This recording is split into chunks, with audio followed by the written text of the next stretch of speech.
Milliardaire obèse épouse une mendiante pour un pari. Mais lors de la nuit de noces, un secret est révélé.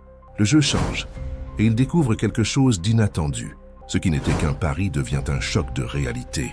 Je vais traduire l'histoire en français et adapter les noms des personnages et des lieux pour leur donner une consonance française, tout en conservant la longueur originale du texte.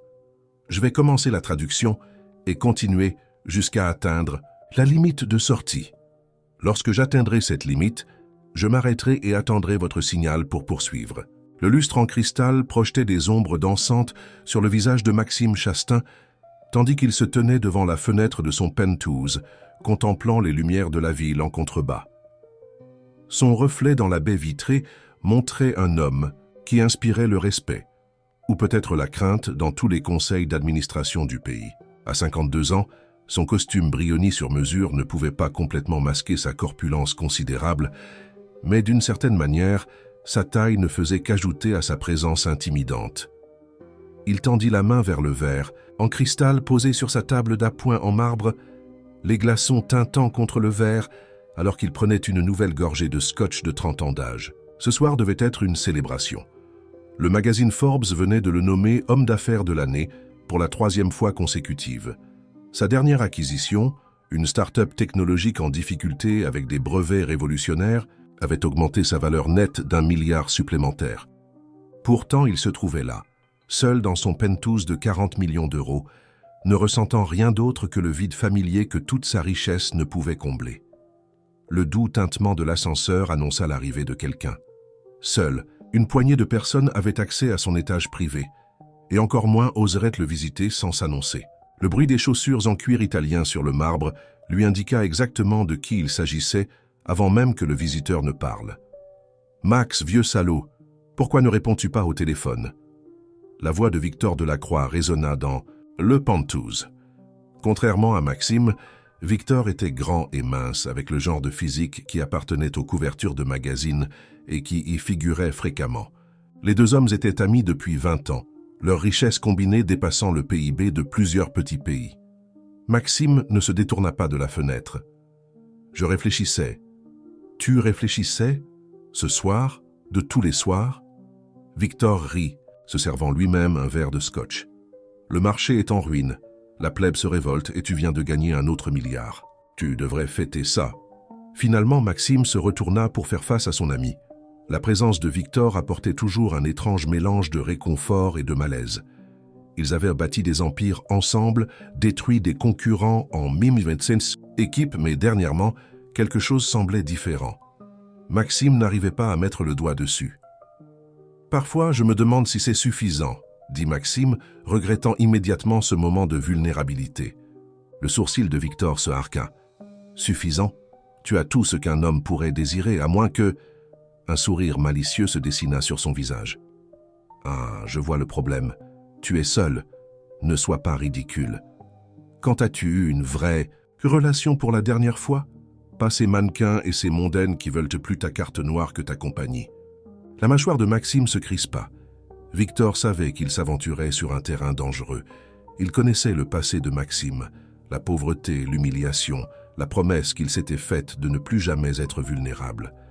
L'amour était un luxe qu'il ne pouvait pas se permettre, pas après ce qui était arrivé à sa famille. « J'ai tout ce dont j'ai besoin », dit fermement Maxime. Victor fit tournoyer le scotch dans son verre, ce sourire dangereux jouant toujours sur ses lèvres. « Alors peut-être as-tu besoin d'un défi, quelque chose pour te faire sentir vivant à nouveau. J'ai assez de défis en dirigeant mon empire. Non, mon ami, je parle de quelque chose de personnel, quelque chose qui te forcerait à sortir de cette cage dorée que tu t'es construite. » Victor posa son verre avec une précision théâtrale. « Rendons les choses intéressantes. Un pari peut-être ?» L'intérêt de Maxime fut piqué malgré lui. Lui et Victor avaient une longue histoire de paris extravagants, chacun plus audacieux que le précédent. C'était leur façon de prouver qu'ils étaient toujours les mêmes preneurs de risques qui s'étaient frayé un chemin jusqu'au sommet. Quel genre de pari? Les yeux de Victor brillèrent de malice, ou était-ce quelque chose de plus sombre? Un pari sur le mariage, 6 mois avec quelqu'un de complètement opposé à ton type habituel, quelqu'un qui n'a pas été corrompu par la richesse et le pouvoir. Quelqu'un de vrai. Maxime ricana. Tu veux que j'épouse une roturière pour un pari? Pas n'importe quelle roturière. Victor se dirigea vers la fenêtre, regardant les rues de la ville en contrebas. Quelqu'un de là-bas, tout en bas, une femme sans abri. Les mots flottèrent dans l'air comme de la fumée. Maxime aurait dû en rire, aurait dû dire à Victor qu'il était fou. Au lieu de cela, il se surprit à demander « Quels sont les enjeux ?» 5 milliards, en espèces et en actifs, assez pour que ce soit intéressant. Victor se retourna pour lui faire face. « Tu vis avec elle comme mari et femme pendant 6 mois. Pas de combine, pas d'arrangement séparé. Un vrai mariage, même si temporaire. Si tu y arrives, tu obtiens 5 milliards de ma part. Si tu abandonnes, j'obtiens 5 milliards de ta part. » Maxime fixa son ami, essayant de lire son expression dans la pénombre. Il y avait quelque chose dans les yeux de Victor qu'il n'arrivait pas à déchiffrer. Mais le défi éveilla quelque chose en lui, de la fierté peut-être, ou le frisson, du jeu. Et comment exactement trouverions-nous cette mariée? Le sourire de Victor s'élargit. Laisse-moi m'en occuper. J'ai déjà quelqu'un en tête. À moins, bien sûr, que tu ne sois pas à la hauteur du défi. La légère provocation dans la voix de Victor fut tout ce qu'il fallut. Maxime Chastain n'était pas devenu milliardaire. En reculant devant les risques, il tendit la main. Marché conclu. Alors qu'ils se serraient la main, aucun des deux hommes ne remarqua les lumières de la ville en contrebas qui clignotaient de manière menaçante, comme pour avertir des tempêtes à venir. Le jeu était lancé, mais seul l'un d'entre eux connaissait les véritables règles et le véritable prix de la défaite. Sophie Moreau se blottit plus profondément dans son manteau usé, observant le quartier financier animé depuis son emplacement soigneusement choisi près de la bibliothèque municipale. 3 mois dans la rue lui avaient appris la valeur de l'invisibilité. Les mêmes personnes qui avaient autrefois lu ces reportages explosifs dans Le Monde passaient maintenant devant elle, sans lui accorder un second regard, leurs yeux glissant sur elle comme si elle faisait partie du paysage urbain. L'ironie ne lui échappait pas. Il y a 1 an, elle était une journaliste d'investigation primée, connue pour avoir dévoilé la corruption des entreprises. Maintenant, elle recueillait des informations d'un autre genre, observant depuis les ombres les habitudes de l'élite puissante de la ville. Son carnet, l'une des rares possessions qu'elle avait réussi à conserver, était rempli d'observations, de connexions et surtout de preuves. Elle sortit la coupure de journal froissé qu'elle gardait dans la poche de son manteau. Le visage de Maxime Chastain la regardait depuis la section économique, son expression aussi suffisante qu'elle s'en souvenait lors de cette fatale réunion du conseil d'administration. Le titre proclamait son dernier triomphe, mais Sophie voyait au-delà de l'image soigneusement élaborée par les relations publiques. Elle savait ce qui se cachait sous la surface, les décisions impitoyables, les vies détruites, les familles déchirées. « Tu es encore obsédé par cet article. » Une voix douce interrompit ses pensées. Marie, une autre habituée des marches de la bibliothèque, s'assit à côté d'elle. À 65 ans, Marie était dans la rue depuis plus longtemps que Sophie, mais conservait d'une manière ou d'une autre un air de dignité que Sophie admirait. « Je garde simplement mon objectif, » répondit Sophie, repliant soigneusement la coupure dans sa poche. « Tu dois laisser le passé derrière toi, mon enfant. Il te ronge de l'intérieur. » Sophie réussit à esquisser un faible sourire. « Le passé est tout ce qui me reste. Ce n'est pas vrai, et tu le sais. Tu as toujours ton esprit, ta force. » Marie fit une pause, étudiant le visage de Sophie. « Et tu as ton plan, quel qu'il soit. » Avant que Sophie ne puisse répondre, une élégante voiture noire s'arrêta au bord du trottoir. Le genre de voiture qui criait vieille fortune et pouvoir. La vitre se baissa, révélant un visage qu'elle reconnut de ses recherches. Victor Delacroix, le plus proche ami et partenaire commercial de Maxime Chastain. Sophie Moreau, sa voix portait le charme étudié de quelqu'un habitué à obtenir ce qu'il voulait. Elle se raidit instinctivement, des années de formation journalistique prenant le dessus. Qui demande? Quelqu'un avec une proposition qui pourrait vous intéresser. Il ouvrit la portière de la voiture. « S'il vous plaît, joignez-vous à moi pour un café. Ce que j'ai à vous dire pourrait changer votre vie. » Tous ses instincts lui disaient de refuser. Mais quelque chose dans son expression, un soupçon de conspiration peut-être, la fit hésiter.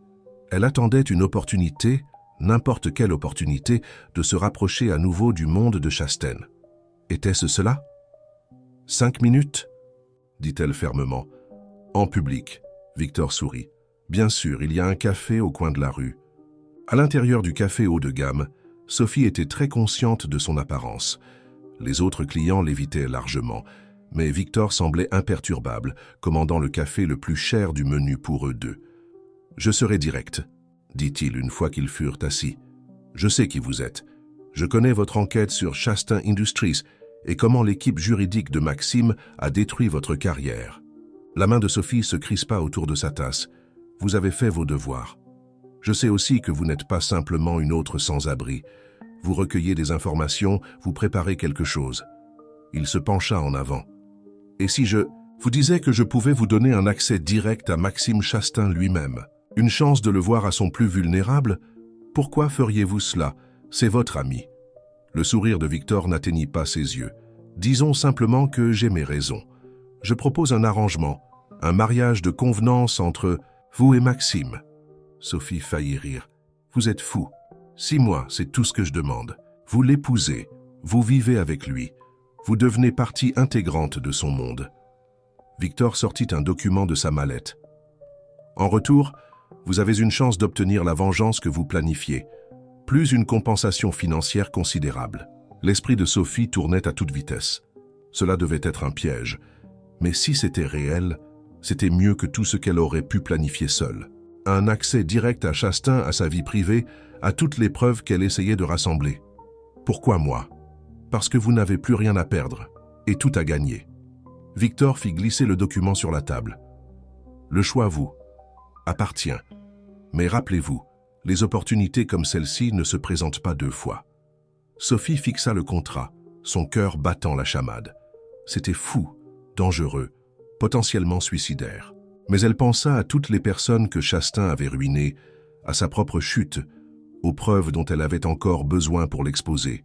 « Quand » demanda-t-elle finalement. « Demain, tout est arrangé. » Le sourire de Victor s'élargit. « Avons-nous un accord ?» Sophie jeta un dernier regard autour du café, au monde de privilèges qu'elle avait perdu et qu'elle était sur le point de réintégrer. Mais cette fois, ce serait elle qui aurait le contrôle. Cette fois, ce serait elle qui écrirait l'histoire. Nous avons un accord. En signant le contrat, Sophie ne pouvait se débarrasser de l'impression qu'elle faisait un pacte avec le diable. Mais parfois, se rappela-t-elle, il faut danser avec le diable pour obtenir ce que l'on veut. Ce qu'elle ne réalisait pas, c'est qu'elle n'était pas la seule à avoir des motifs cachés et que ce jeu avait plus de joueurs qu'elle ne le savait. Les murs du palais de justice semblaient se refermer sur Maxime alors qu'il ajustait sa cravate pour la 100e fois. Ce n'était pas ainsi qu'il avait imaginé son jour de mariage, pas qu'il ait passé beaucoup de temps à l'imaginer. Les lumières fluorescentes crues et les murs beiges institutionnels étaient loin de la cérémonie somptueuse que son équipe de relations publiques aurait orchestrée. Pas de photographes, pas de presse, pas de liste d'invités soigneusement sélectionnés, juste lui, Victor, et la femme qui allait devenir son épouse. Lorsque Sophie Moreau entra, le masque d'indifférence soigneusement construit de Maxime glissa pendant une fraction de seconde. Victor avait veillé à ce qu'elle soit correctement habillée pour l'occasion, un simple tailleur bleu marine qui évoquait une élégance discrète plutôt que la richesse. Mais ce n'était pas son apparence qui l'avait pris au dépourvu, c'étaient ses yeux. Ils ne contenaient rien du désespoir ou de la gratitude qu'il avait attendu. Au lieu de cela, il portait une dignité tranquille qui le mettait inexplicablement mal à l'aise. « Monsieur Chastain, dit-elle, sa voix claire et assurée. Pas de tremblement, pas d'indice d'être submergé par sa présence. C'était troublant. Mademoiselle Moreau. » Il hocha sèchement la tête, essayant de retrouver son sens du contrôle. « Allons-nous procéder ?» La cérémonie fut brève, presque clinique. Le juge semblait s'ennuyer, ayant probablement vu d'innombrables mariages de convenance au cours de sa carrière. Maxime remarqua que les mains de Sophie étaient stables lorsqu'elle signa le certificat de mariage, alors que les siennes se sentaient étrangement moites. Ce n'était qu'une autre transaction commerciale, se rappela-t-il. Un contrat de 6 mois avec une clause de sortie coûteuse. Victor jouait parfaitement son rôle, le meilleur ami attentionné et rayonnant de satisfaction devant l'union qu'il avait orchestrée. Mais il y avait quelque chose dans sa façon de les regarder, quelque chose de prédateur que Maxime n'arrivait pas tout à fait à définir. « Félicitations, monsieur et madame Chastain », déclara le juge d'un ton monotone. Aucun baiser ne fut échangé, aucune bague ne fut offerte. Juste une poignée de main qui dura une fraction de seconde de trop, pendant laquelle Maxime se retrouva à nouveau piégé par ses yeux d'une stabilité déconcertante. Le trajet jusqu'à son penthouse se fit dans le silence. Sophie s'assit, aussi loin de lui que le permettait la banquette arrière de la limousine, regardant par la fenêtre les rues de la ville. Maxime profita de ce moment pour étudier son profil, essayant de comprendre ce que Victor avait vu en elle, qui faisait d'elle le choix parfait pour ce défi. « Le penthouse occupe tout l'étage supérieur, dit-il finalement, plus pour briser le silence que pour autre chose. Vous aurez votre propre suite, bien sûr. J'ai demandé à mon personnel de la préparer selon les exigences standards. » Comme c'est prévenant. L'ironie dans sa voix ne lui échappa pas. « Je m'attends à ce que vous mainteniez certaines, fait apparence, continua-t-il retombant sur un terrain familier, donnez des ordres. Ma position exige des obligations sociales. Vous aurez besoin d'une nouvelle garde-robe que j'ai arrangée. Ma personal shopper va... Je peux m'habiller toute. Seule, l'interrompit-elle, se tournant pour lui faire face. Je n'ai pas oublié comment faire. Maxime sentit sa mâchoire se crisper. Cet arrangement fonctionnera mieux si vous coopérez. Cet arrangement fonctionnera mieux si vous vous souvenez que je ne suis pas l'une de vos employées. Sa voix restait calme, mais il y avait de l'acier sous la surface. J'ai accepté d'être votre femme, pas votre marionnette. La limousine s'arrêta devant son immeuble avant qu'il ne puisse répondre. Alors qu'ils montèrent dans l'ascenseur privé, Maxime remarqua comment elle observait tout d'un coup d'œil rapide et observateur. Pas les regards ébahis auxquels il était habitué, mais l'évaluation calculée de quelqu'un habitué à rassembler des informations. « Bienvenue chez vous », dit-il lorsque les portes de l'ascenseur s'ouvrirent directement dans le foyer du penthouse. Les mots sonnaient étrangement dans sa bouche. Sophie entra dans le vaste espace, ses pas résonnant sur le sol en marbre. Le soleil couchant traversait les baies vitrées, peignant les murs blancs de nuances d'or et d'ambre. Pendant un instant, Maxime vit sa maison à travers ses yeux, la collection d'art soigneusement sélectionnée, les meubles minimalistes qui coûtèrent plus cher que la plupart des maisons, les évidentes démonstrations de richesse qui semblaient soudain creuses.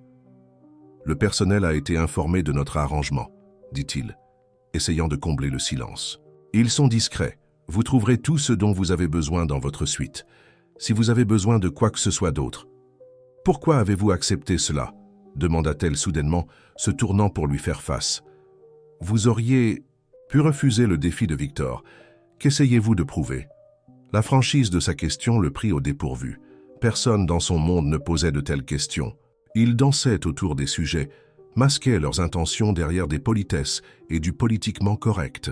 « Je n'ai pas à m'expliquer auprès de vous, » répondit-il froidement. « Non, vous n'avez pas à le faire. » Un petit sourire entendu joua au coin de ses lèvres.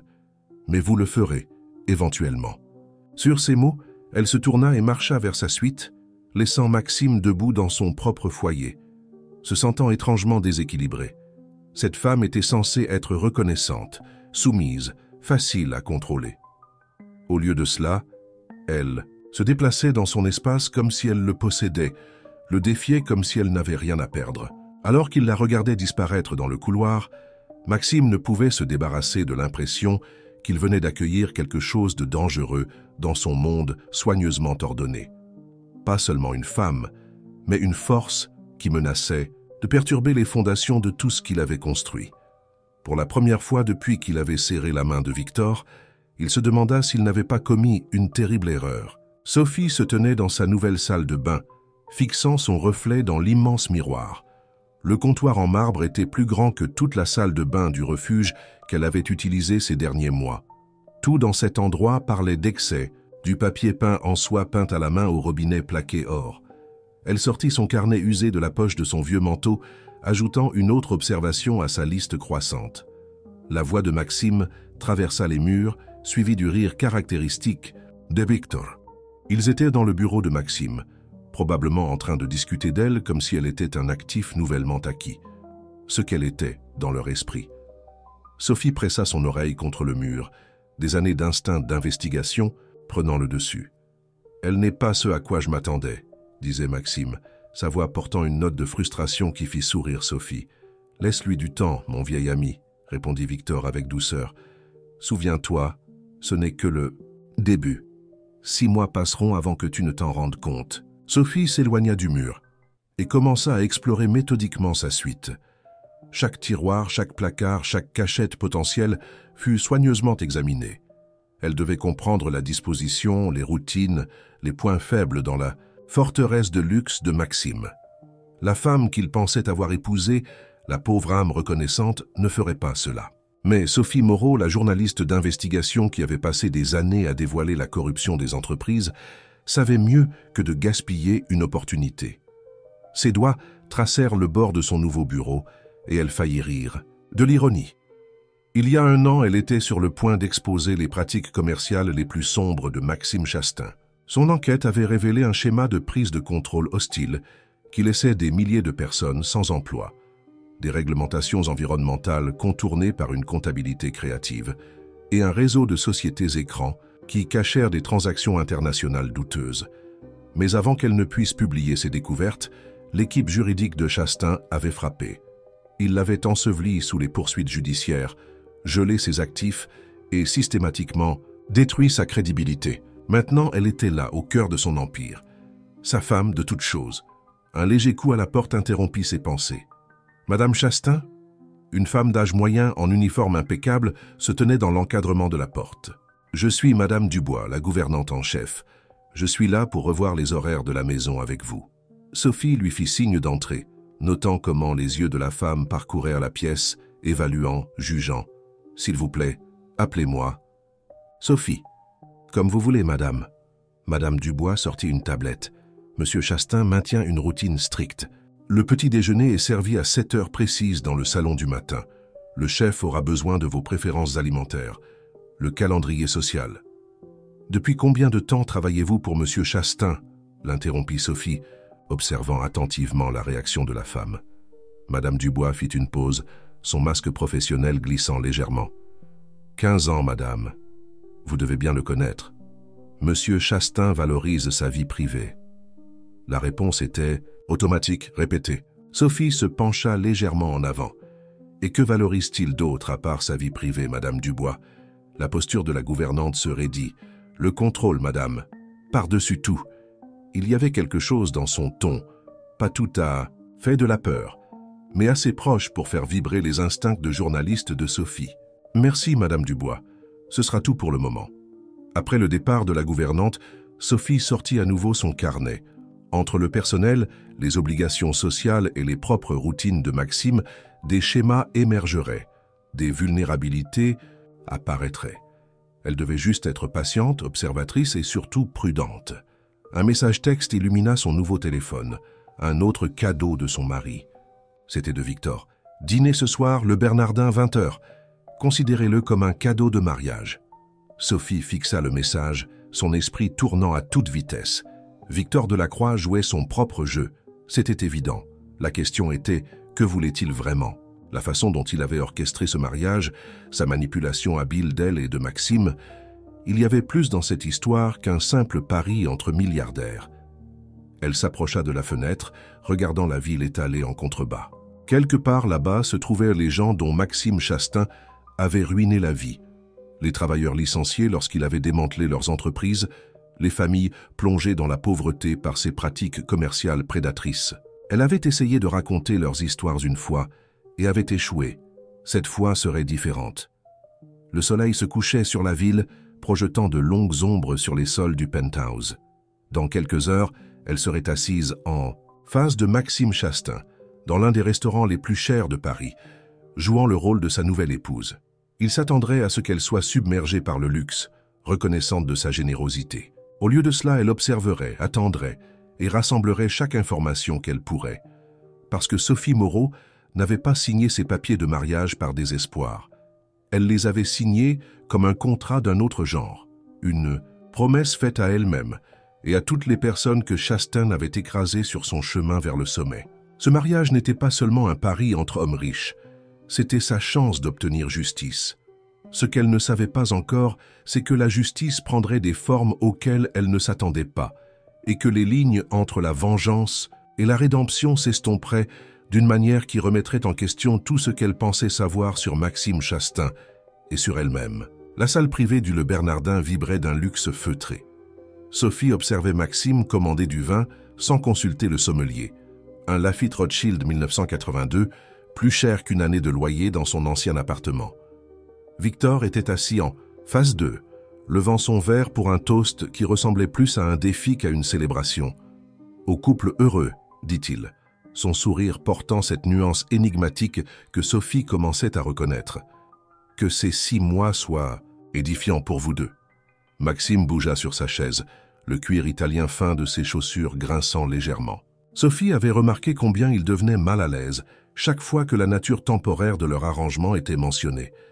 Pour un homme qui se targuait de son contrôle, toute cette situation était clairement loin de sa zone de confort. « Le marché a été intéressant dernièrement », continua Victor, changeant habilement de sujet. « Surtout dans le secteur technologique. Cette nouvelle acquisition que tu as faite, Max, comment s'appelait-elle déjà? Solution quantique? Tech quantique, corrigea Maxime, sa posture se détendant alors qu'ils abordaient un territoire familier. Leur brevet de réseau neuronal, valant à eux seuls le prix d'achat.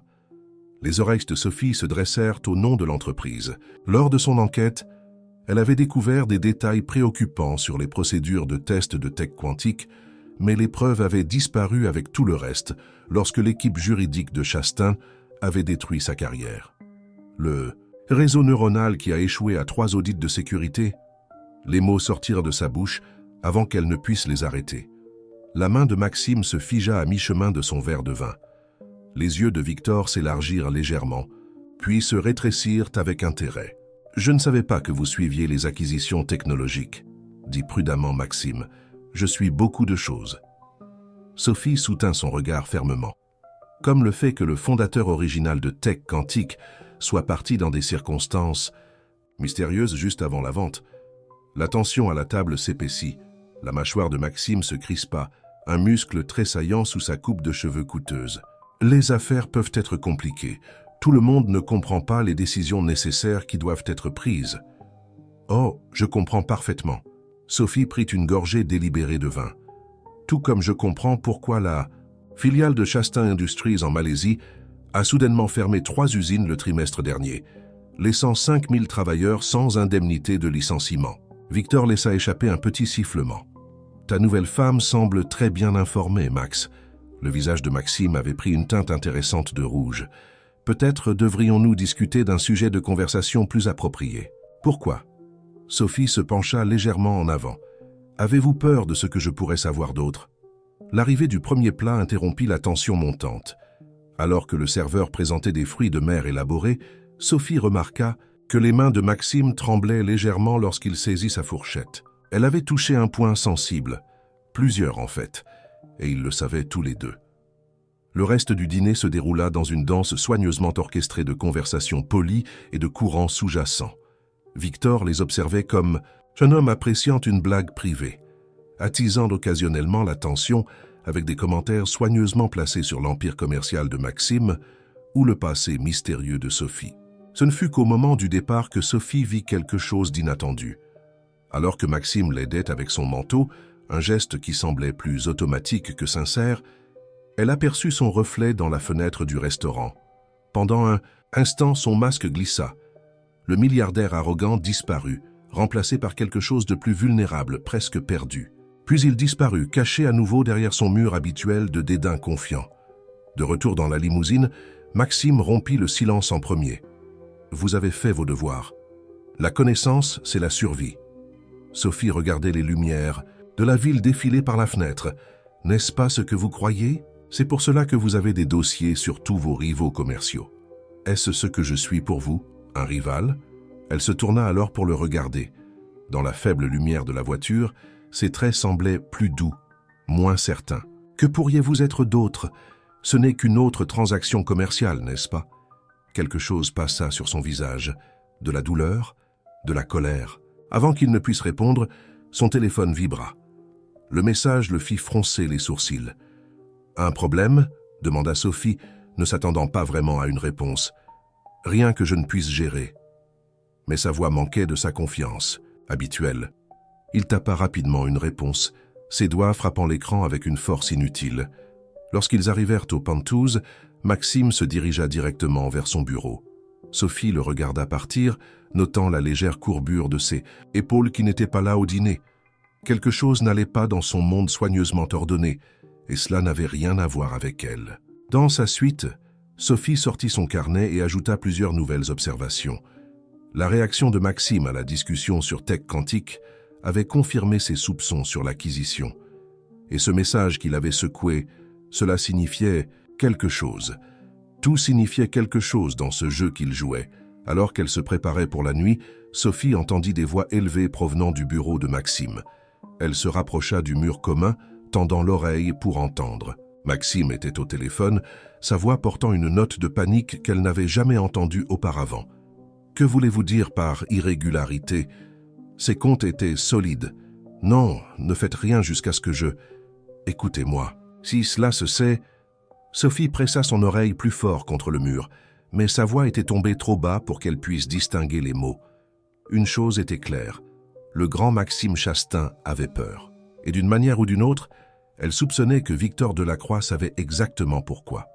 Alors qu'elle était allongée dans son lit cette nuit-là, entourée d'un luxe qu'elle n'avait jamais voulu, Sophie réalisa que le jeu était plus complexe qu'elle ne l'avait imaginé.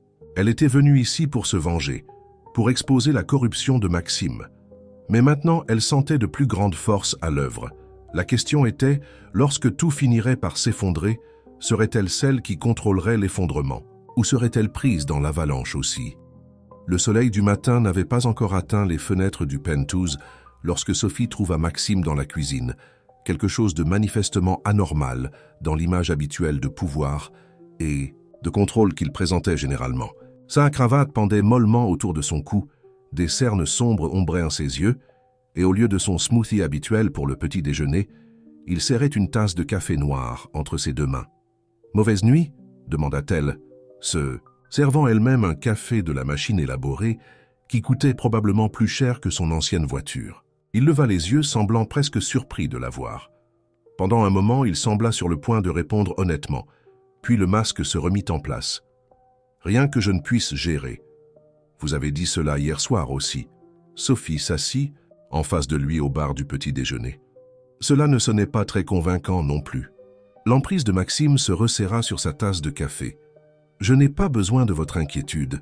Tant mieux, parce que je n'en offre aucune. » Elle observa attentivement sa réaction. « Je suis simplement curieuse de savoir pourquoi le grand Maxime Chastain a l'air de ne pas avoir dormi et pourquoi ses mains tremblent chaque fois qu'il vérifie son téléphone. Vous ne savez pas de quoi vous parlez. » Mais il y avait un éclair de quelque chose dans ses yeux, de la peur peut-être, ou de la reconnaissance. Avant qu'elle ne puisse insister davantage, Madame Dubois apparut avec une tablette à la main. « Monsieur Chastain, la réunion du conseil d'administration a été avancée à 9 heures, et Madame Chastain, votre nouvelle garde-robe est arrivée. La styliste vous attend dans votre suite. »« Annulez la styliste, » dit Sophie, ne quittant pas Maxime des yeux. « J'ai d'autres projets. » Maxime leva brusquement les yeux. « Quel projet ? » « J'ai pensé rendre visite à de vieux amis. » Elle vit son expression s'assombrir. « À moins que cela ne viole notre arrangement.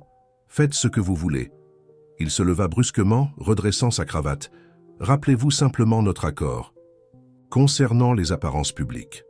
Sophie le regarda partir, notant que sa démarche habituellement dominante semblait légèrement déséquilibrée. Quelque chose n'allait définitivement pas dans le monde parfait de Maxime Chastain, et elle avait l'intention de découvrir quoi. Au lieu de retourner dans sa suite, Sophie se dirigea vers le bureau de Maxime. Elle savait qu'il serait sous la douche maintenant. Sa routine matinale était aussi prévisible que ses stratégies commerciales. La porte du bureau était verrouillée, mais Sophie n'avait pas passé des années comme journaliste d'investigation sans apprendre quelques astuces. À l'intérieur, la pièce sentait le cuir et le cologne coûteux. Sophie se déplaça rapidement, ses yeux scrutant tout ce qui était hors de place. Le bureau était impeccable, mais une corbeille à papier dans le coin contenait des documents déchiquetés, inhabituel pour un homme qui gérait la plupart de ses affaires par voie électronique. Elle examinait un cadre sur le mur, suspect, dans sa simplicité par rapport aux œuvres d'art coûteuses ailleurs, lorsqu'elle entendit des pas dans le couloir. Sophie se glissa derrière un énorme fauteuil en cuir, juste au moment où la porte s'ouvrait. Les chiffres ne mentent pas. Victor. La voix de Maxime était tendue. Quelqu'un manipule les comptes. Tu es paranoïaque, mon vieil ami. Le ton doux de Victor ne portait aucune des inquiétudes qu'il aurait dû avoir. Le marché est volatile, c'est tout. Ne me prends pas. Ce ne sont pas des fluctuations du marché. Quelqu'un avec un accès interne a été... La voix de Maxime s'éteignit. Sophie retint son souffle, pressée contre le cuir froid du fauteuil. Le silence s'étira pendant plusieurs battements de cœur. « A été quoi ?» incita Victor. « Rien. Oublie ce que j'ai dit. » Le son de glaçons tintant dans un verre se fit entendre. C'est probablement juste le stress. Toute cette situation de mariage... Ah oui, ta charmante nouvelle épouse. La voix de Victor portait une note d'amusement. Elle est assez bien informée sur tes affaires, n'est-ce pas? Trop bien informée. Les pas de Maxime arpentèrent la pièce. Il y a quelque chose de familier chez elle. Quelque chose que je n'arrive pas à situer. Peut-être devrais-tu t'inquiéter davantage de ta réunion du conseil d'administration. J'entends qu'il y a des murmures inquiets concernant l'acquisition de Tech Quantique. Les pas s'arrêtèrent. Qu'as-tu entendu? Juste des rumeurs. Mais tu sais comment les rumeurs peuvent se propager. Comme un feu dans une forêt sèche. Sophie osait à peine respirer. La tension dans la pièce était palpable. « Je devrais y aller », dit finalement Maxime.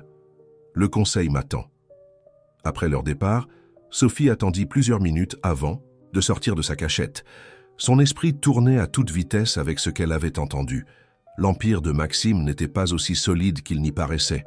Quelqu'un travaillait contre lui de l'intérieur, et Victor semblait étrangement peu préoccupé par les problèmes de son ami. Alors qu'elle se glissait hors du bureau, le pied de Sophie accrocha quelque chose, une lame de parquet lâche près du cadre qu'elle avait remarqué plus tôt. S'agenouillant, elle appuya doucement sur le bois. Il céda légèrement, révélant un petit espace en dessous. À l'intérieur se trouvait une photographie usée, ses bords adoucis par l'âge. Le souffle de Sophie se coupa lorsqu'elle l'examina. Un Maxime beaucoup plus jeune se tenait devant un immeuble miteux, son bras autour d'une femme mince aux yeux fatigués. Ils souriaient tous les deux, malgré leur pauvreté évidente. Le Maxime de la photo ne ressemblait en rien au milliardaire. Avide de pouvoir qu'elle connaissait, cet homme avait l'air heureux. Sophie remit soigneusement la photo et la lame de parquet en place. Elle était venue ici à la recherche de preuves de corruption, de crimes financiers et de mauvaise conduite de l'entreprise. Au lieu de cela, elle avait trouvé quelque chose de bien plus précieux, une fissure dans la façade soigneusement construite de Maxime Chastain. Un aperçu de l'homme qu'il était autrefois, avant que la richesse et le pouvoir ne le remodèlent. Alors qu'elle retournait dans sa suite, Sophie sentit une torsion inconfortable dans son estomac. Il était plus facile de haïr Maxime Chastain le milliardaire, le prédateur d'entreprise qui avait détruit des vies sans remords. Mais Maxime Chastain l'homme, celui qui cachait de vieilles photographies sous des lames de parquet et se réveillait, en buvant du café avec des mains tremblantes? Cette version compliquait tout. La réunion du conseil d'administration s'était déroulée pire que quiconque ne l'avait prévu. Sophie observait depuis sa fenêtre la voiture de Maxime entrer dans le garage privé 3 heures plus tôt que d'habitude. Son retour précipité ne pouvait signifier que des problèmes, et ses instincts de journaliste lui criaient d'enquêter. Elle le trouva dans le salon, sa veste de costume jetée sur un fauteuil à 50 000 €, son col déboutonné. Un verre vide était posé sur la table basse, quelques gouttes de liquide ambré captant la lumière de l'après-midi. « Je suppose que vous êtes ici pour vous réjouir », dit-il sans lever les yeux. « Devrais-je » Sophie garda ses distances, étudiant sa posture vaincue. Maxime rit, mais il n'y avait aucun humour dans ce rire. Le grand Maxime Chastain, abaissé par son propre conseil d'administration. N'est-ce pas ce que vous vouliez voir? Que s'est-il passé? Il la regarda enfin, ses yeux légèrement troubles. Ils remettent tout en question. L'acquisition de Tech Quantique, les usines malaisiennes, même des transactions d'il y a des années qui étaient parfaitement légitimes. Il tendit la main vers la carafe en cristal. Quelqu'un leur a fourni des informations, des détails que personne en dehors de l'entreprise ne devrait connaître. Sophie sentit son pouls s'accélérer. Son ancienne enquête avait-elle refait? Surface d'une manière ou d'une autre. Mais non, cela semblait différent, plus immédiat. « Votre ami Victor n'était pas à la réunion ?» demanda-t-elle prudemment. La main de Maxime s'arrêta à mi-chemin de verser un autre verre. « Non, Il a envoyé son mandataire. Il a dit qu'il avait d'autres engagements. Le cristal tinta contre le verre avec une force inutile. Première fois qu'il manque une réunion du conseil en 15 ans. Sophie s'approcha, s'asseyant sur le bord d'un fauteuil adjacent. « Parlez-moi. De tech quantique. Pourquoi ? Pour que vous puissiez l'ajouter au dossier que vous constituez sur moi. Parce que vous avez besoin de parler à quelqu'un. Et je suis là. » Il l'étudia pendant un long moment, semblant peser ses options. Le soleil de l'après-midi projetait des ombres sur son visage, soulignant l'épuisement de ses traits. « C'était censé être simple, dit-il finalement. Une simple acquisition. L'entreprise avait une technologie révolutionnaire, mais croulait sous les dettes. Le fondateur était brillant, mais naïf en affaires. Il prit une autre gorgée. J'ai offert la juste valeur marchande. Mais quelqu'un d'autre la voulait. Plus, quelqu'un prêt à jouer sale. Sa voix se durcit. La famille du fondateur a commencé à recevoir des menaces, des appels anonymes, des accidents suspects, puis un jour il a simplement accepté de vendre. Il a tout signé et a disparu. Sophie se pencha en avant. Et vous n'avez pas posé de questions? Dans ce milieu, on apprend à ne pas poser certaines questions. Il croisa son regard. Vous le savez, n'est-ce pas? N'est-ce pas ce que vous investiguiez avant? Il s'arrêta brusquement, la reconnaissance se lisant sur son visage. Sophie sentit son cœur s'arrêter. Elle avait trop poussé, trop révélé. « C'est vous, » murmura-t-il. « La journaliste, celle qui posait des questions sur mes opérations à l'étranger. » Son expression passa du choc à la colère. Victor savait. Il devait savoir qui vous étiez quand il a arrangé tout ça. « Maxime, sortez. » Sa voix était glaciale. « Sortez de ma vue. » Sophie se leva lentement, gardant son calme. « La réunion du conseil aujourd'hui, les questions qu'il pose, ce n'est pas à propos de mon ancienne enquête. C'est autre chose, quelque chose de pire. J'ai dit sortez. » Elle était à mi-chemin de la porte quand son téléphone sonna. La sonnerie était différente, une spécifique qu'elle avait remarqué qu'il n'utilisait que pour les appels d'affaires urgents. Maxime fixa l'écran, tout couleur quittant son visage. « Qu'est-ce que c'est ?» demanda-t-elle, malgré elle. « Les comptes de Singapour, » dit-il, sa voix à peine audible. « Ils ont disparu, tout a disparu. » Sophie regarda Maxime Chastain, l'homme qui avait bâti un empire par la seule force de sa volonté, s'effondrer dans son fauteuil comme une marionnette dont on aurait coupé les fils. À ce moment-là, il semblait vieux, vulnérable, humain. « 3 milliards d'euros, continua-t-il, plus pour lui-même que pour elle. Transférés au cours du mois dernier par petits incréments. Les algorithmes ont été modifiés pour cacher les transactions. Cela devait être quelqu'un avec un accès complet au système, quelqu'un qui connaissait tous les protocoles de sécurité. L'esprit de Sophie tournait à toute vitesse. Le timing, l'accès interne, l'absence opportune de Victor à la réunion, du conseil, tout était lié. « Votre ami Victor, dit-elle prudemment, depuis combien de temps a-t-il accès à vos comptes ?» La tête de Maxime se releva brusquement, la colère remplaçant temporairement le désespoir. Victor ne jamais. Il s'arrêta, la compréhension se lisant lentement sur son visage. Le pari, le mariage. C'était tout une distraction. Pendant que vous étiez concentré sur notre arrangement, quelqu'un démantelait systématiquement votre empire. Sophie se rapprocha de lui, et je suis prête à parier que Victor n'est pas à d'autres engagements en ce moment. Maxime saisit à nouveau son téléphone, ses mains tremblant alors qu'il composait le numéro de Victor. Il tomba directement sur la messagerie vocale. Il essaya le bureau de Victor, sa maison, ses autres numéros, rien. « Je dois y aller, » dit-il, se levant soudainement. « Je dois arrêter ça. »« Vous ne pouvez pas affronter ça seul, » se surprit à dire Sophie. « Vous avez besoin d'aide. » Il se tourna vers elle, ses yeux hagards. « Pourquoi m'aideriez-vous? Vous détestez tout ce que je représente. C'est probablement exactement ce que vous vouliez. Ce que je voulais, c'était la justice, pas le vol. » Elle soutint son regard fermement. « Et en ce moment, je suis la seule personne dans votre vie qui n'est pas sur la liste de paye de Victor. » Le silence s'étira entre eux, lourd d'accusations non dites et de possibilités inattendues. Finalement, Maxime hocha la tête, un geste si léger qu'il était à peine perceptible. « Par où commençons-nous » demanda-t-il.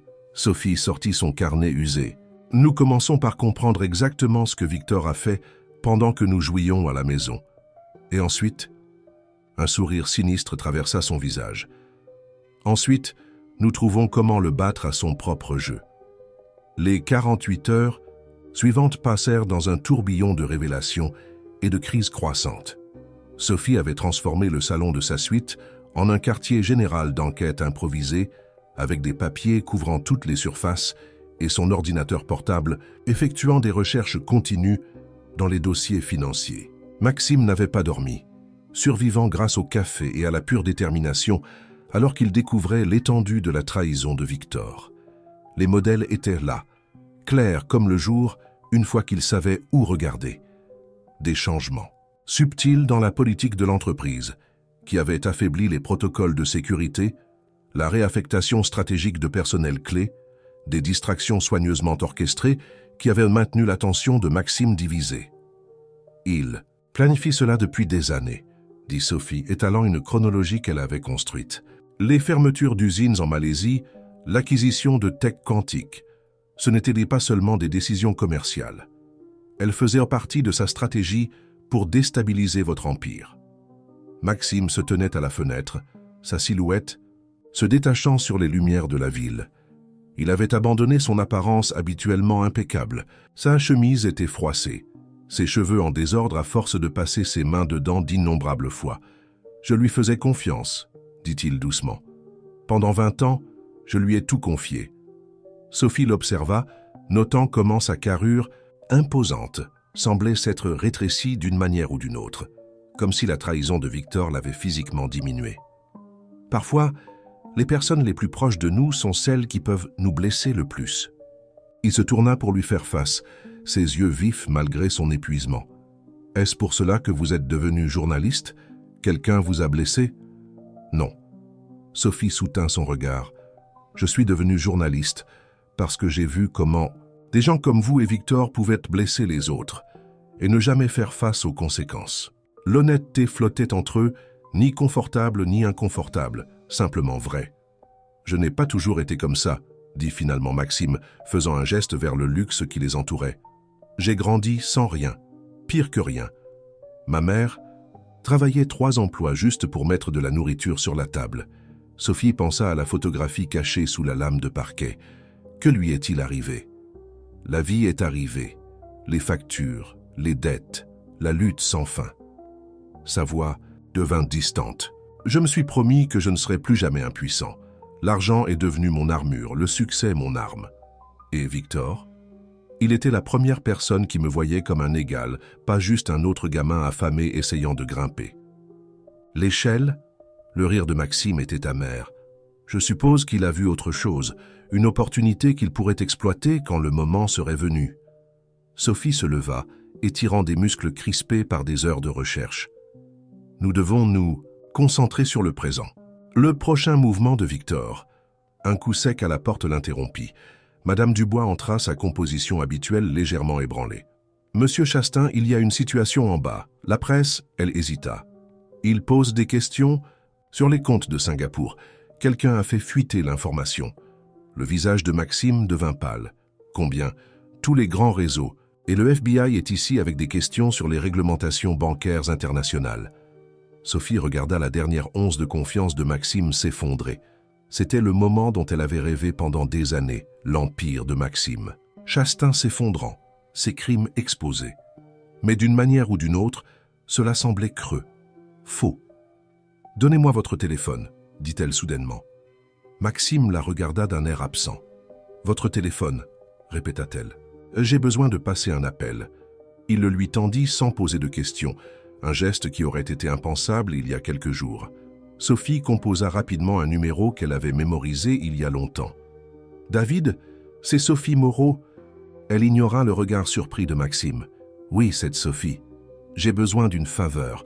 Vous vous souvenez de cette histoire que vous avez étouffée l'année dernière sur l'espionnage industriel dans le secteur technologique? J'ai quelque chose de plus gros. Beaucoup plus gros. » Elle écouta un moment, puis sourit. « Que diriez-vous d'une exclusivité sur la façon dont Victor Delacroix a orchestré la plus grande fraude financière de l'histoire de l'entreprise ?» Maxime s'avança. « Que faites-vous » Sophie couvrit le téléphone. « Je change le récit. Victor veut vous détruire en exposant vos erreurs. Mais et si nous exposions son crime en premier? Pourquoi m'aideriez-vous, après tout ce que j'ai fait? Parce que Victor n'essaie pas seulement de vous détruire. Il est prêt à sacrifier des milliers d'employés innocents, des fonds de pension, de petits investisseurs, tout pour satisfaire sa vengeance. Elle soutint son regard. Parfois, la justice signifie choisir le moindre mal. Maxime la fixa pendant un long moment, puis hocha la tête. De quoi avez-vous besoin? Tout. Chaque document, chaque dossier, chaque preuve qui montre la manipulation de Victor. Elle se retourna vers le téléphone. David, préparez votre équipe. Cette histoire sort dans 1 heure. Alors qu'elle raccrochait, Sophie sentit la familière montée d'adrénaline qui accompagnait la révélation d'une grande histoire. Mais cette fois était différente. Elle n'exposait pas simplement la corruption, elle aidait à l'arrêter. La presse posera encore des questions sur vos pratiques commerciales, prévint-elle Maxime. Cela ne vous rend pas innocent. Je sais. Il passa une main dans ses cheveux en désordre. Mais peut-être qu'il est temps que je fasse face à ces questions honnêtement. Madame Dubois s'éclaircit la gorge. Les agents du FBI attendent toujours, monsieur.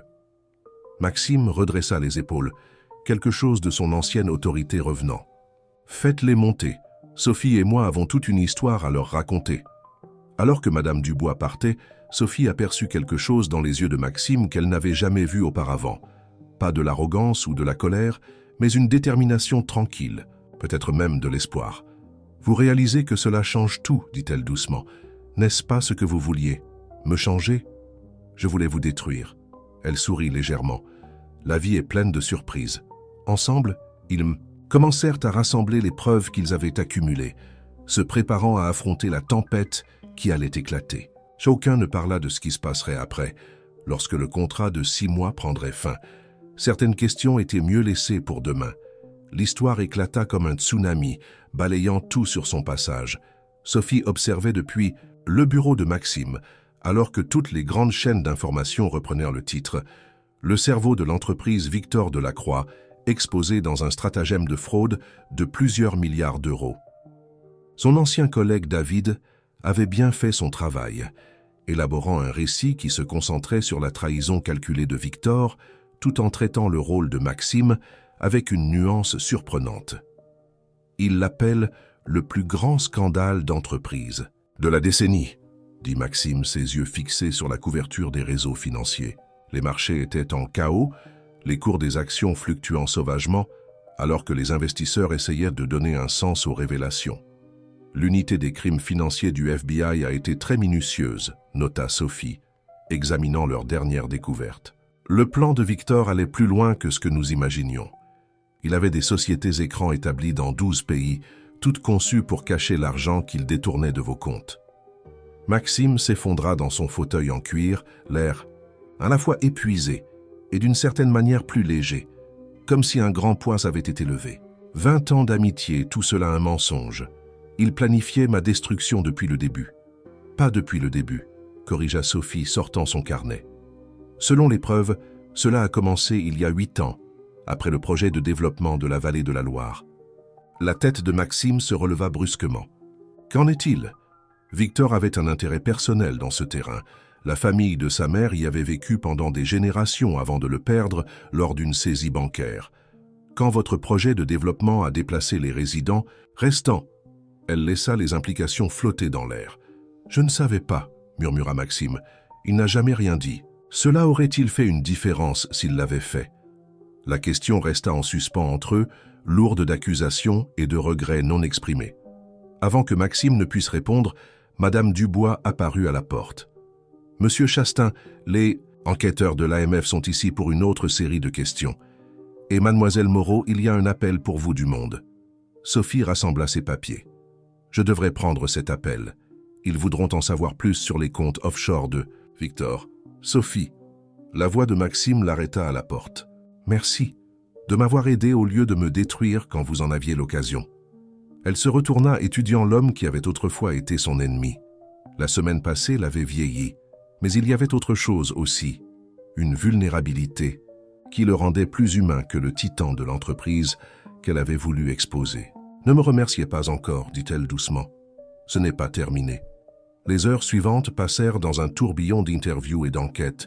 Sophie travaillait aux côtés de Maxime, leur partenariat improbable se révélant étonnamment efficace, alors qu'il démêlait la toile complexe de la tromperie de Victor. Avec chaque révélation, une image plus claire émergeait d'un complot de vengeance en préparation depuis des années. Il était près de minuit quand Sophie retourna enfin dans sa suite, la tête tournant de faits et de chiffres.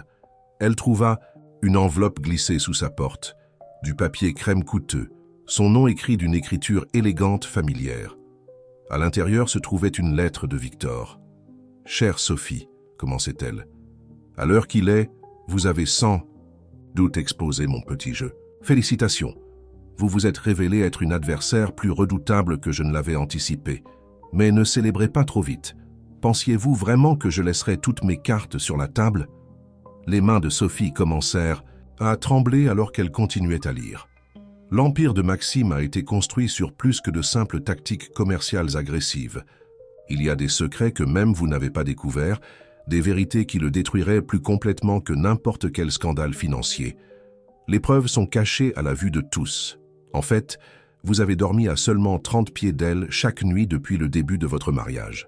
Le bureau, la lame de parquet lâche. Mais il devait y avoir plus que juste cette vieille photographie. Sophie se retrouva à bouger avant d'avoir consciemment décidé de le faire, ses pieds la portant vers le bureau de Maxime. La pièce était sombre, éclairée uniquement par les lumières de la ville filtrant à travers les fenêtres. Elle s'agenouilla près de la lame de parquet familière, ses doigts trouvant le bord. Mais quand elle la souleva, l'espace en dessous était vide. La photographie avait disparu. « Vous cherchez quelque chose ?» Sophie se retourna brusquement. Maxime se tenait dans l'embrasure de la porte, la vieille photographie à la main. Son expression était illisible dans la faible lumière. « Victor m'a envoyé une lettre, » dit-elle, se levant lentement. « Je sais, j'en ai reçu une aussi. » Il entra dans la pièce, fermant la porte derrière lui.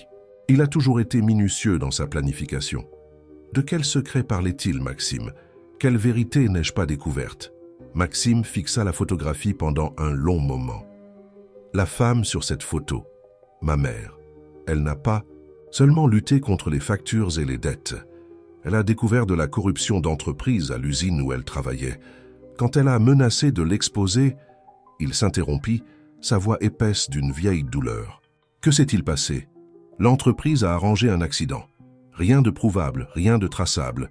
Juste un autre incident tragique dans un lieu de travail dangereux. Ses mains se crispèrent sur la photographie. J'avais 17 ans.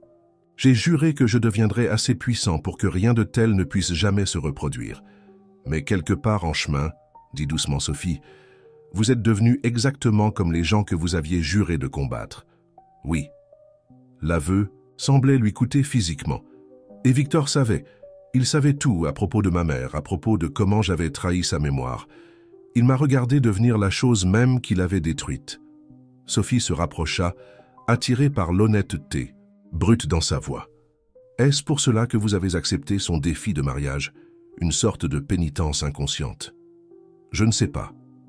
Maxime leva enfin les yeux de la photographie, son regard rencontrant le sien. Mais je sais ceci. Quand vous êtes entré, dans ma vie, je pensais que vous n'étiez qu'une autre pièce dans le jeu de Victor. Au lieu de cela, vous m'avez forcé à me voir clairement pour la première fois depuis des années. Les lumières de la ville projetaient des ombres mouvantes sur son visage, soulignant la vulnérabilité dans son expression. Sophie sentit quelque chose bouger dans sa poitrine, pas du pardon, exactement, mais de la compréhension. « Nous avons tous des secrets, dit-elle doucement. La question est, que faisons-nous d'eux une fois qu'ils sont exposés ?» Maxime plaça soigneusement la photographie sur son bureau. Victor pensait qu'exposer mes secrets me détruirait. Peut-être avait-il raison. Mais peut-être, il hésita cherchant ses mots, peut-être que la destruction est parfois la première étape vers la rédemption. Sophie pensa à son propre parcours, de journaliste à succès à croiser sans abri, d'ennemi de Maxime à son allié improbable. La rédemption n'est pas une destination, dit-elle. C'est un choix que nous faisons chaque jour. Alors qu'il se tenait là dans l'obscurité, entouré des preuves des péchés passés et des chances présentes, Sophie réalisa que quelque chose avait fondamentalement changé entre eux. Le jeu que Victor avait commencé se terminait, mais quelque chose d'autre commençait. Quelque chose qu'aucun d'eux n'avait attendu ni prévu.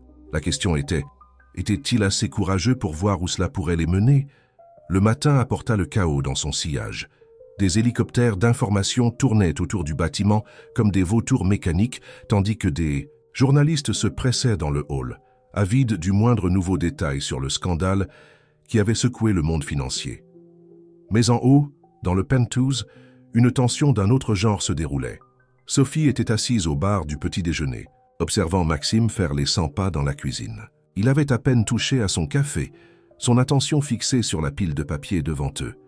La vengeance finale de Victor, livrée dans une enveloppe en papier Kraft par coursier à l'aube. « Il a tout documenté », dit Maxime, sa voix rauque. « Chaque transaction douteuse, chaque raccourci réglementaire, chaque personne que nous avons, poussée à la conformité. » Il passa une main dans ses cheveux en désordre.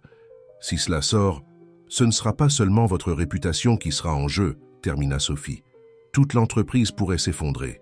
Des milliers d'emplois perdus, des retraites anéanties, des communautés dévastées. Comme ce qui vous est arrivé. » Maxime s'arrêta de faire les 100 pas, rencontrant enfin son regard. « Quand mon équipe juridique a détruit votre carrière, ils ne vous ont pas seulement blessé. Ils ont blessé tous ceux qui comptaient sur vous pour exposer la vérité. » Sophie sentit une vieille colère remuer, mais c'était différent maintenant, tempéré par la compréhension, compliqué par l'homme qu'elle avait appris à connaître. Nous ne pouvons pas changer le passé, mais nous pouvons décider de ce qui se passe ensuite.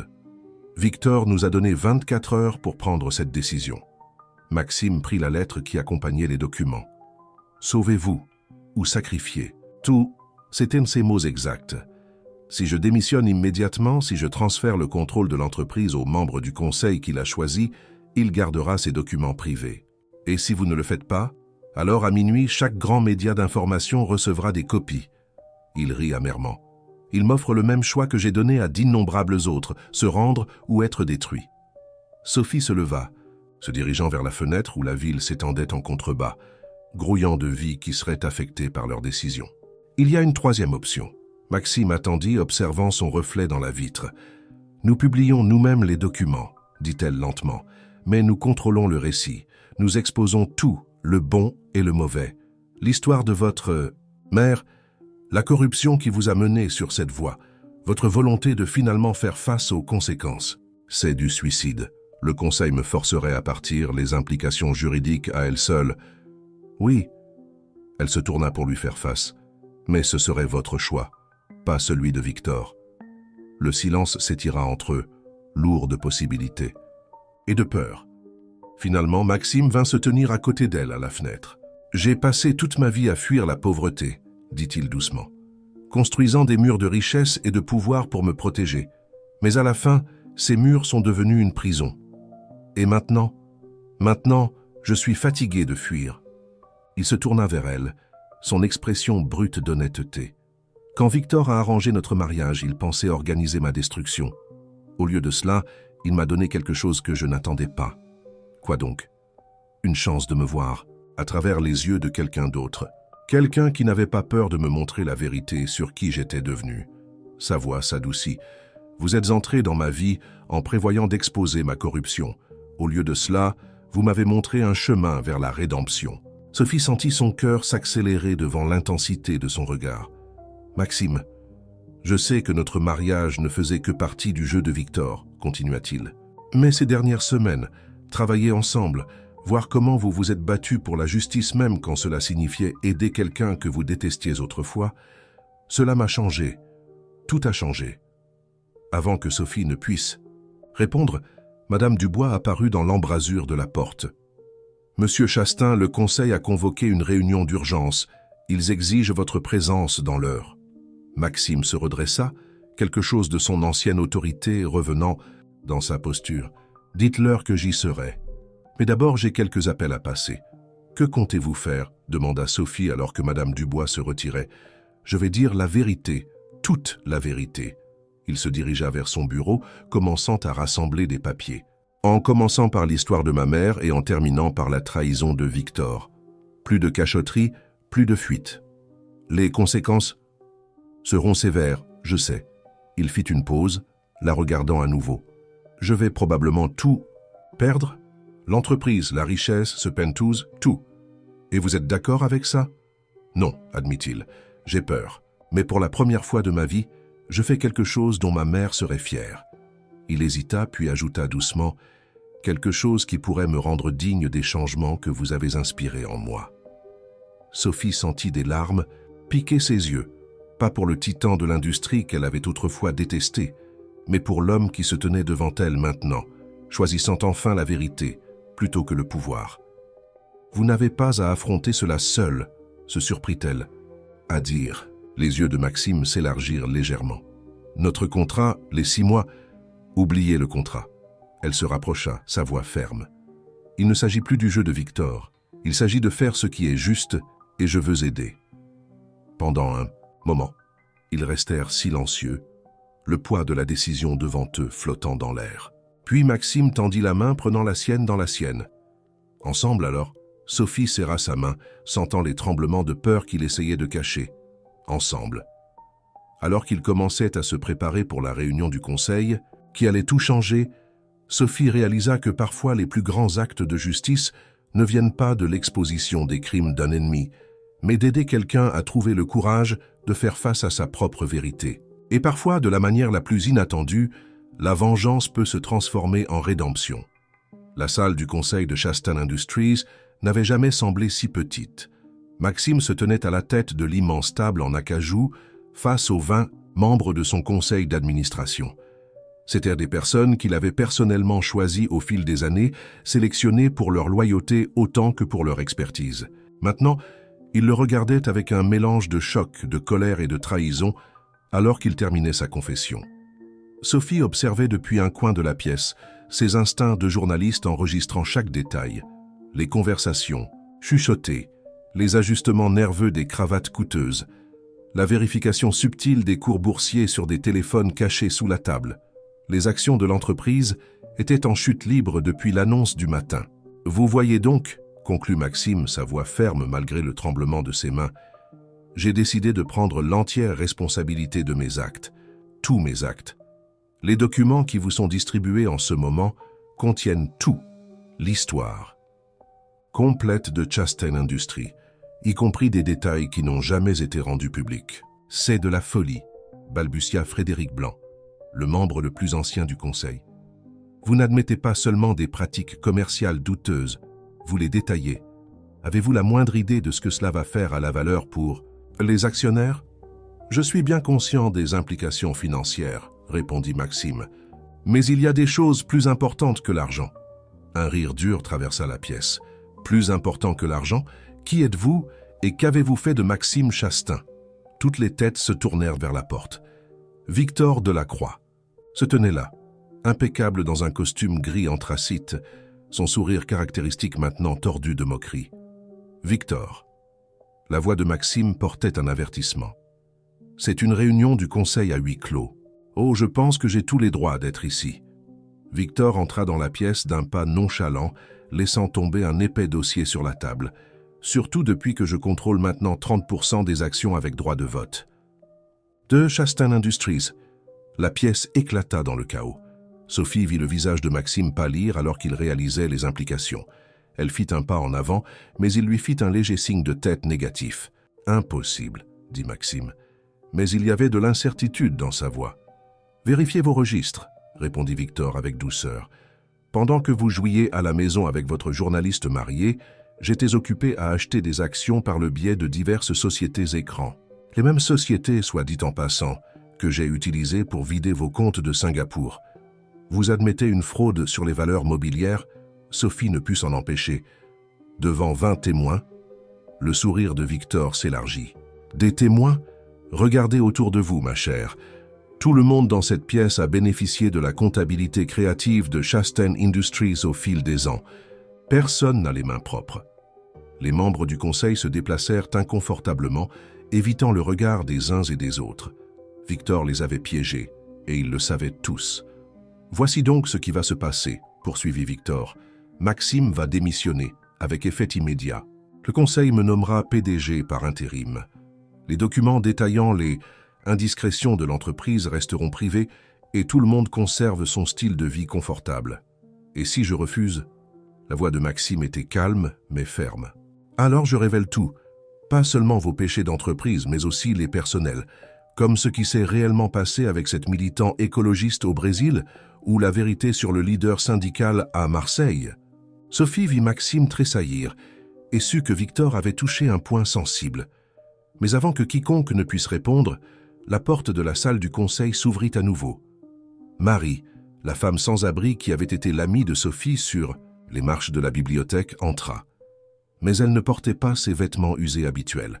Au lieu de cela, elle était vêtue d'un tailleur impeccable, et elle se tenait avec une autorité qui commandait l'attention. « En fait, dit-elle clairement, je pense qu'il est temps que nous discutions de ce qui s'est réellement passé à Marseille. » Le sourire de Victor vacilla. « Qui êtes-vous »« Sécurité. »« Je m'appelle Marie Durand, » continua-t-elle, l'ignorant. « Il y a 20 ans, j'étais la directrice financière de Delacroix Industries, jusqu'à ce que je découvre le stratagème de détournement de fonds de Victor et que je menace de l'exposer. » La pièce tomba dans le silence. Sophie sentit son souffle se couper alors que les pièces du puzzle s'emboîtaient soudainement. « Victor n'a pas seulement détruit ma carrière, » poursuivit Marie. « Il a systématiquement effacé mon identité, utilisé ses connexions pour geler mes actifs et s'est assuré que je ne pourrais plus jamais travailler dans la finance. Il pensait que vivre dans la rue me briserait. Au lieu de cela, cela m'a donné la couverture parfaite pour observer et attendre. » Elle se tourna vers Sophie avec un léger sourire. « Quand vous avez commencé à poser des questions sur Chastain, Industrie l'année dernière, j'ai su que le moment était enfin venu. L'obsession de Victor de détruire Maxime nous a donné l'opportunité dont nous avions besoin. »« Nous » demanda Maxime. Marie fit signe à quelqu'un à l'extérieur de la porte. 2 agents du SRPJ entrèrent, suivis d'une équipe de l'autorité des marchés financiers. « Nous constituons un dossier contre Victor Delacroix depuis des années. » annonça l'un des agents. Grâce à la documentation de Madame Durand et au récent exposé de Madame Moreau, nous avons enfin assez de preuves pour agir.